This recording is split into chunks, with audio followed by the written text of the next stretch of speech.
Hi everyone. Veg keema పులావ్కి 100 గ్రాముల rice, 100 గ్రాముల soya granules.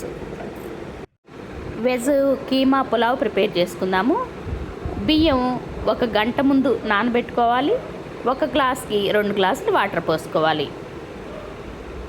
నేను గ్రాన్యూల్స్ తీసుకున్నాను మీల్ మేకర్వి. మీ దగ్గర మీల్ మేకర్ ఉన్నా కూడా యూజ్ చేసుకోవచ్చు.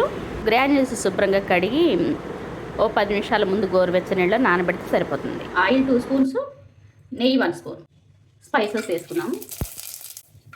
జీడిపప్పు, పెద్ద ఉల్లిపాయ 1, 2 పచ్చిమిర్చి.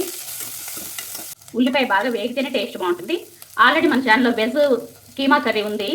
సేమ్ ప్రాసెస్ చేసేసిన తర్వాత వేడి నీళ్ళు పోసి నానబెట్టిన బియ్యం వేసి బాగా కలిపి 3 విజిల్స్ పెట్టేస్తే వెజ్ కీమా పులావ్ రెడీ అయిపోతుంది. పెద్ద టొమాటో 1 టేబుల్ స్పూన్ అల్లం వెల్లుల్లి, పసుపు, ఉప్పు, కారం 1 స్పూన్, గరం మసాలా 1 స్పూన్. గరం మసాలాలోనే ధనియాల జీలకర్ర కూడా యాడ్ చేస్తున్నాయి. కొత్తిమీర, పుదీనా. వేడి నీళ్ళలో సోక్ చేసిన గ్రాన్యూల్స్ వేసుకుందాం.